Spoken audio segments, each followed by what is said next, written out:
Hi, it's Ralph and Lonnie, and we are going to look at the astrology for August 2025. So if you have your planetary calendar, you can follow along. And if you don't, go visit us at planetarycalendar.com. So we're going to wind up August with the 24th, and I throw in a bonus day for the 31st. So we're going from Sunday to Sunday to finalize August. And so it starts out with a sort of moderate day with the sun square Uranus, and the moon is very happy to sextile Jupiter. So it's kind of a push me, pull you kind of a thing there. And then it starts to change a little bit for the week with Venus entering Leo at 6:26 a.m. on the 25th. Yes, and when Venus goes into Leo, it's a very pleasant position. The summertime from the sign of the crab up through the sign of the lion is normally the time when people are most relaxed. The heart, the food is appearing on the plants. People are relaxed. In Europe, in some countries, they take most of August off. It's the vacation month. And this is very much that transition between those two signs. So it's a real Venusian day, too, because right after the moon enters Libra, that's when it sextiles Venus, and then we've got Venus trine Saturn. So Venus really rules that day. And you realize that Venus and Saturn have a good relationship. Saturn is exalted in the sign of Libra, one of the signs of Venus. It has a lot to do with marriage, and it has to do with formal relationships. So maybe there'll be discussion about that, on that day. So though it is a Monday. Well, Uranus, surprise. Yeah. And then on the 26th, there's a bunch of aspects going on the line, so that means things are going to change direction. But they're very much, it's Venus, all Venus. Trine Neptune, Venus, sextile Uranus, Venus, opposite Pluto. There could be some lively political discussions on this day, because some of those outer planets really are making people sensitized to, the outer. Well, from a Venusian perspective, too, because not only does Venus rule this day, it looks like Venus rules the whole week. We've got Venus on Monday. We've got Venus on Tuesday. We've got Venus on Thursday. We've got Venus as a player on Saturday. So, there's a theme of Venus throughout this whole week. So I think the feminine perspective on the things that you're going to see in the news is going to become even more important, although that's been a feature for the whole year so far. When you get to Wednesday, there's a void, of course, that runs the entire day up until 7 p.m. in the evening, or 6:30 p.m. in the evening. From 7 p.m. the day before. From 7 p.m. the day before. So, and it's in the sign of Libra, which oftentimes is not the easiest void, of course. So make sure Wednesday is traditional hump day. It's usually difficult for a lot of people, and if they're working a traditional way. Make sure you need have a list. A list. Check it twice. Because it's going to be hard to kind of decide. And this is one of those days where you've got the list and you forgot to put something on the list. Write it down after you did it, and so you can cross it off so that you can feel like you did something, because that day can get away from you. Exactly. Now, on the 28th, the Thursday, there is a sextile between Uranus and Neptune, and there's a sextile between the Sun and the Moon. It's a square between the Moon and Pluto. The outer world is going to start intruding on people's lives again. All during August, it's all been personal stuff. It's been personal relationships.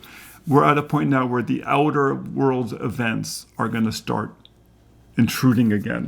So. I always say back to school, but it's back to work altogether, and aren't we all in the school of life? Yeah, and political events, that all that noise out there is going to start intruding. On the Friday, it's nice, there's that nice Scorpio, aka Eagle Moon, is going to be trining Jupiter. It's a very pleasant day. There is going to be a square to Mercury. So some ego issues could come up on that day. Or miscommunication. Yeah. But at least Mercury's going direct. And then the first quarter is on the next day, on the Saturday.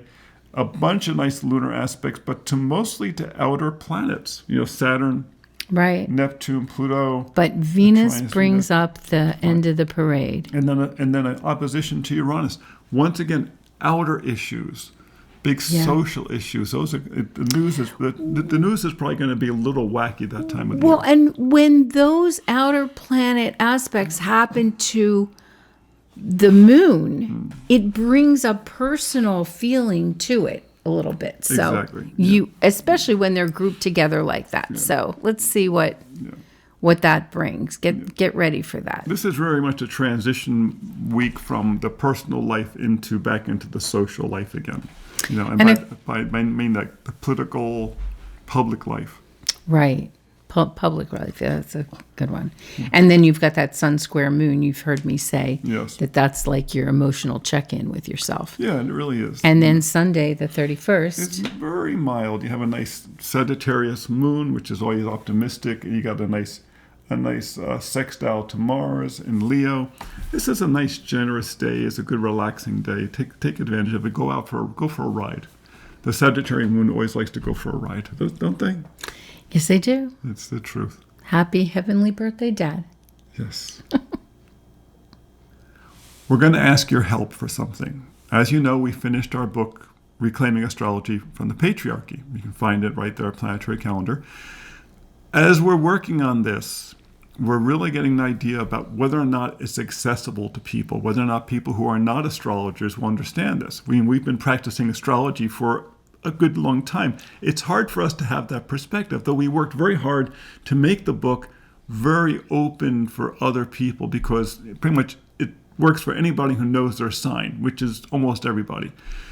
We are forming what we call our book tribe, and you can go to planetarycalendar.com and you'll see at the top book tribe, and we're asking people to join our book tribe to have access to parts of the book that maybe we didn't use before, because we're planning 2 more books. We have one already underway, which is about practicing patriarchy-free astrology, and the other one is called The Stolen Zodiac, which is an expanded version of understanding why the zodiac was changed.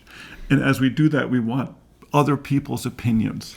So really, to help us know which way to go, what kind of information we need to fill in with to make it more accessible for everybody, you can be a part of it. Exactly. So we'll make things accessible to that group through email. When you go to the page, if you would like to be part of our book tribe, just put your email Send in. us an email. And we will respond and welcome you and And let you so know much. about extra goodies that we might offer to you. Exactly, because we value your opinion. So come see us next time.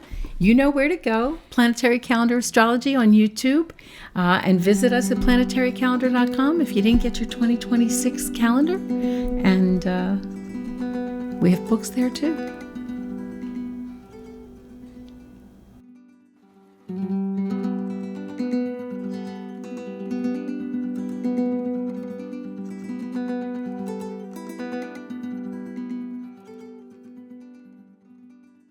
Mm-hmm.